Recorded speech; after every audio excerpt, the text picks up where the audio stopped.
Good morning students. कल हमने advertisement की डेफिनेशंस और मैट्रिमोनियल कॉलम देखा था। एक बार फिर से हम उसको रिवाइज कर लें। एडवर्टाइजमेंट क्या होते हैं, विज्ञापन क्या होते हैं। विज्ञापन एक दृश्य और शाब्दिक ऐसा विवरण होता है जिसके माध्यम से हम किसी उत्पाद या व्यवसाय की गुण को न्यूज़पेपर, मैगजीन, पोस्टर आदि के माध्यम से जानते हैं और लोगों को प्रोत्साहित करते हैं कि वो उसको प्रयोग में लाएं और उसको उपयोग में लाएं। फिर हमने देखा था इसके दो प्रकार होते हैं। विज्ञापन दो प्रकार के होते हैं, एक वर्गीकृत और दूसरा दृश्य। वर्गीकृत एडवर्टाइजमेंट जिसमें विभिन्न प्रकार होते हैं जो अपनी प्रकृति के अनुसार बांटे गए हैं और ये थोड़े संक्षिप्त भी होते हैं। डिस्प्ले विज्ञापन, दृश्य विज्ञापन, ये ऐसे विज्ञापन होते हैं जिसमें हम फोटोग्राफ्स या पोस्टर्स बनाते हैं। दीज आर लेयर्स और ये थोड़े लार्जर भी होते हैं क्लासिफाइड एडवर्टाइजमेंट में। इसके बाद हमने देखा था कुछ इंपॉर्टेंट पॉइंट्स कि हमें विज्ञापन बनाते समय किन बातों का ध्यान रखना है। सबसे पहले हमने देखा था कि इसमें हमें मैटर जो है, विषय जो है, उस विषय वस्तु को अपने मस्तिष्क में एकदम सही तरीके से समझ लेना है कि हमें किस विषय पर विज्ञापन बनाना है। उसके बाद पंक्चुएशन मार्क्स जो हैं और फ्रेजेस जो हैं, फ्रेजेस मीन्स छोटे शब्द जो हैं, वाक्यों का छोटा रूप जो है, शब्दांश जो है, उनको हमें सही तरीके से उपयोग में लेना होता है। यहाँ पर हम पूरा वाक्य नहीं लिखते हैं। और इसके बाद में अगर हम चाहें, हमें हमारी आईडी अगर सीक्रेट रखनी है तो हम यहाँ पर पीओ बॉक्स नंबर का भी यूज़ कर सकते हैं और जिसके लिए हमें अतिरिक्त चार्ज भी देने होते हैं। साथ ही साथ अगर आप अपना कॉन्टैक्ट एड्रेस, संपर्क पता देना चाहते हैं तो आप दे सकते हैं ताकि XYZ व्यक्ति आपसे बहुत आसानी से संपर्क कर सके। इसके साथ ही साथ आप कनेक्टर्स, वर्ब्स और आर्टिकल्स को जहाँ तक हो सके बहुत कम यूज़ में लेंगे विज्ञापन बनाते समय। इस बात का आपको बहुत ज़्यादा ध्यान रखना होता है। इसके साथ ही साथ आपके प्रकाशन में आपका विज्ञापन एकदम सही रहे, इसलिए उसमें कोई गलती ना हो, इसलिए आपको शब्दों को बहुत एकदम स्पष्ट तरीके से लिखना होता है। और साथ ही साथ आपको उसको लिखने के बाद 2 या 3 बार अवश्य पढ़ लेना चाहिए ताकि प्रकाशन में कोई किसी भी तरह की गलती ना हो सके।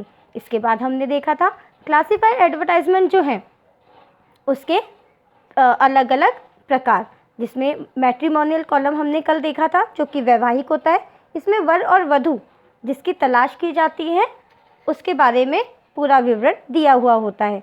इसके बाद एजुकेशनल है आपका, जिसमें शैक्षिक, कोई भी शैक्षिक गतिविधि, हॉबीज़ वगैरह हैं, हॉबी क्लासेस हैं, इनका विवरण इसमें आपको विज्ञापन इसमें आपको दिया जाता है। एकोमोडेशन, आवासीय, आपको यहाँ पर कोई भी घर किराए पर लेना है या अपना कोई घर किराए पर देना है, इसमें शामिल होते हैं। और उसके बाद सेल और परचेज, आप कोई भी वस्तु खरीदना या बेचना चाहते हैं जिसमें संपत्ति भी हो सकती है, आपकी कोई वस्तु भी हो सकती है। लॉस्ट फाउंड, इसमें आप कोई भी वस्तु जो आपकी खो चुकी है या आपको किसी अन्य व्यक्ति की मिली हो उसका विवरण होता है। टूर्स एंड ट्रैवल्स, जिसमें आप भ्रमण के लिए जो कंपनीज होती हैं जो आपको अलग अलग पैकेजेस देती हैं उनका विज्ञापन होता है। जॉब वैकेंसी, किसी भी संस्था में, फर्म में जब भी कोई वैकेंट पोस्ट या हमें किसी भी तरीके से कोई जॉब की आवश्यकता होती है तो वो इसी कॉलम में लिखा जाता है। चेंज नेम, कोई भी व्यक्ति अपना नाम अगर परिवर्तित करता है तो सार्वजनिक तरीके से विज्ञापन के माध्यम से सभी को अवगत वो इस कॉलम में करवा देता है। Beauty and fitness, beauty parlour और जिम के जितने भी विज्ञापन होते हैं वो इस कॉलम में लिखे जाते हैं। एंड मिसिंग पर्सन, गुमशुदा की तलाश जो होती हैं, अगर हमें उन्हें समाचार पत्रों के माध्यम से लोगों तक पहुंचाना है सार्वजनिक रूप से तो वो इसी में लिखे जाते हैं। इसके बाद हमने मैट्रिमोनियल कॉलम देखा था। मैट्रिमोनियल कॉलम वैवाहिक विज्ञापन का एक स्तंभ होता है जिसमें हमें ध्यान रखना है कि यहाँ पर उपयुक्त वर और वधू के लिए जो हमें चयन करना होता है उनकी तलाश के लिए हम इस कॉलम को यूज़ लेते हैं, जिसके अंदर हमें ध्यान रखना है सबसे पहले अगर हम वर की तलाश कर रहे हैं तो सबसे पहले हमें वधू की उम्र, उसकी जाति, उसकी योग्यता, फाइनेंशियल स्टेटस, उसका आर्थिक स्तर, सामाजिक स्तर, उसका रंग रूप साथ ही साथ बताना होता है। और इसके बाद हमें ये बताना होता है कि ऐसी वधू के लिए हमें किस प्रकार का वर चाहिए। एज इट इज़ वैसे ही अगर आप यहाँ पर वर के लिए तलाश कर रहे हैं तो पहले आप वर के बारे में लिखेंगे और ऐसे वर के लिए आपको कैसी वधू चाहिए फिर उसका विवरण आप लिखेंगे। इसके साथ ही साथ आपको यहाँ पर ये भी लिखना होगा कि किस प्रकार का विवाह आप चाहते हैं, अरेंज मैरिज चाहते हैं, कोर्ट मैरिज चाहते हैं, सिंपल तरीके से विवाह करना चाहते हैं या एकदम सभ्य तरीके से चाहते हैं। और इसके बाद अब अपना कॉन्टैक्ट एड्रेस ज़रूर लिखेंगे, अवश्य लिखेंगे, ताकि XYZ व्यक्ति, जो भी इच्छुक व्यक्ति है, विलिंगली पर्सन जो है, वो आपसे कांटेक्ट कर सके। और अगर आप अपनी आईडी यहाँ पर शो नहीं करना चाहते हैं तो आपके पास एक ऑप्शन है जो आप PO बॉक्स नंबर वहाँ लिख सकते हैं। फॉर एग्जांपल एक यहाँ पर आपको मैट्रिमोनियल का कल मैंने बताया था, mister Rajveer Gupta is looking for a bride. Mister Rajveer Gupta एक वधू की तलाश कर रहे हैं फॉर हिज सन, अपने बेटे के लिए। तो अब बेटे के लिए कर रहे हैं वधू की तलाश, तो पहले विवरण किसका आएगा, पहले बेटे के बारे में बताया है उन्होंने। Invited for Gupta boy, Gupta boy के लिए एक आमंत्रण दिया है इन्होंने। फेयर, जो कैसा है, फेयर, हैंडसम, 34 ईयर्स है उसकी एज, हाइट, क्वालिफिकेशन, साथ ही साथ इनकम।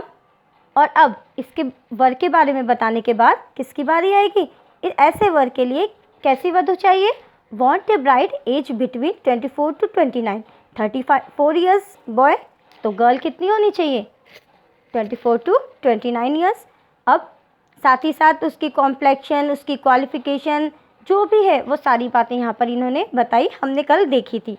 तो इस तरीके से आपको मैट्रिमोनियल कॉलम बनाना है। XYZ, अगर यहाँ पर आपको गर्ल के लिए बॉय सर्च करना था तो यहाँ आप ग्रूम वांटेड लिखते, बट यहाँ पर आपको किसकी तलाश है, ब्राइड, इसलिए हमने क्या लिखा, ब्राइड वांटेड।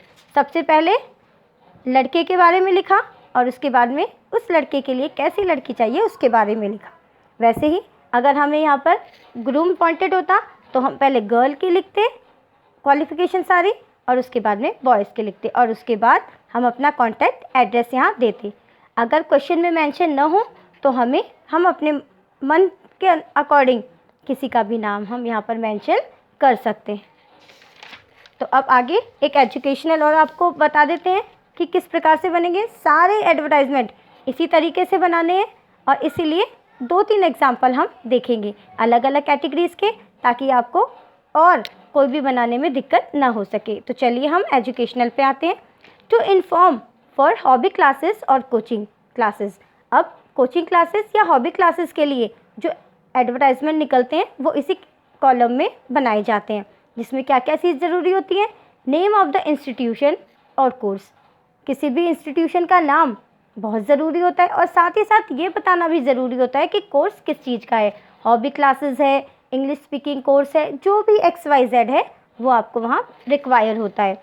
एलिजिबिलिटी, यहाँ योग्यता कैसी होनी चाहिए भाई, जो भी एडमिशन ले रहा है 12th स्टैंडर्ड के लिए तो 11th पास होना चाहिए, 10th पास होना चाहिए, डायरेक्ट 12th का थोड़ी ना उसमें पढ़ा जाएगा, इसलिए required details.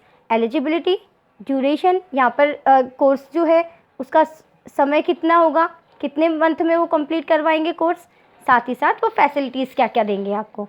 Third, courses available, इसके अलावा एक कोर्स उन्होंने बता दिया, इसके अलावा और कौन कौन से कोर्सेज़ हैं, कौन कौन से आप लोगों को उसमें बेनिफिट्स हो रहे हैं वो भी इसमें दी जानी चाहिए। साथ ही साथ फीस भी इस विज्ञापन में दी जानी चाहिए ताकि स्टूडेंट्स जो हैं वो बहुत जल्दी अट्रैक्ट हो जाएं।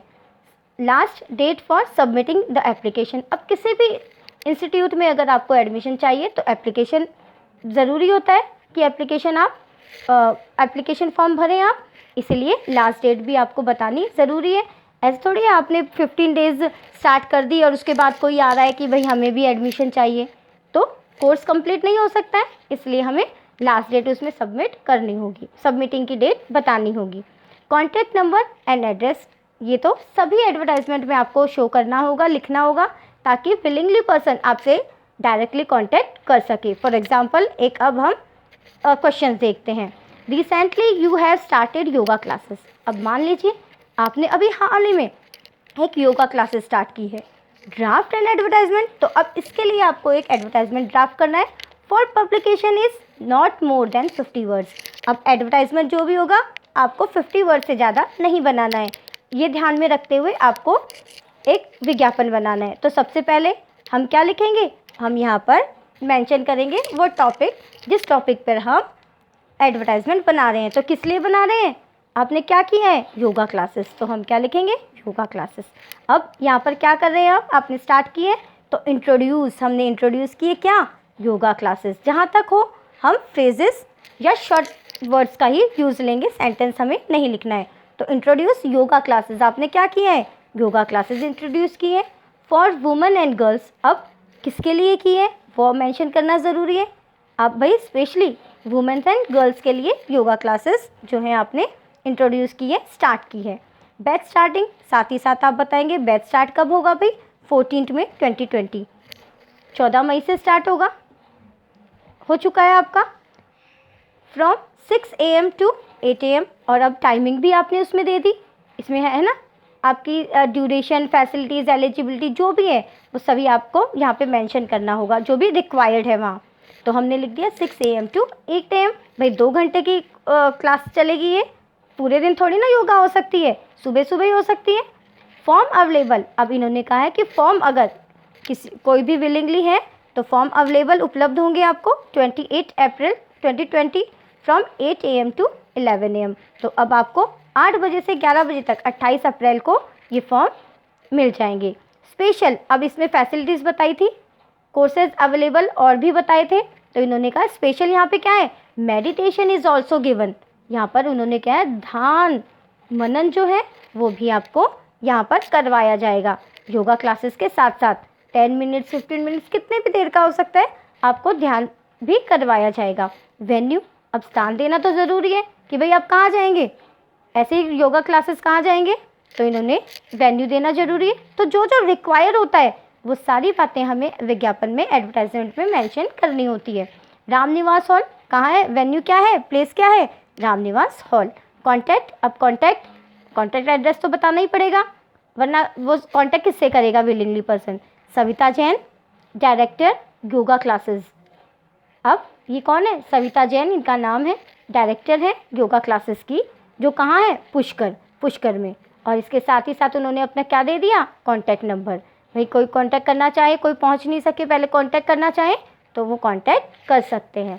अब थर्ड, एक और हम लास्ट एकोमोडेशन देख लेते हैं, फॉर जिससे आपको क्वेश्चन सॉल्व करने में दिक्कत नहीं आएगी।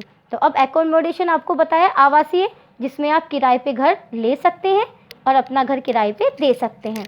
तो फॉर गिविंग और सर्चिंग एकोमोडेशन ऑन रेंट और टू लेट, तो किराए पर लेना या किराए पर देना के लिए जब भी हमें कोई विज्ञापन बनाना होता है वो एकोमोडेशन कॉलम में दिया जाता है। अब रिक्वायर क्या क्या होंगे इसमें, अगर हमें कोई मकान चाहिए तो हम क्या क्या करेंगे उसमें, हमें जो भी उसमें फैसिलिटीज़ चाहिए, जो भी हमें रेंट देना है, जितने भी रूम्स हमें मतलब रिक्वायर हैं वो सारी चीज़ें हम देंगे।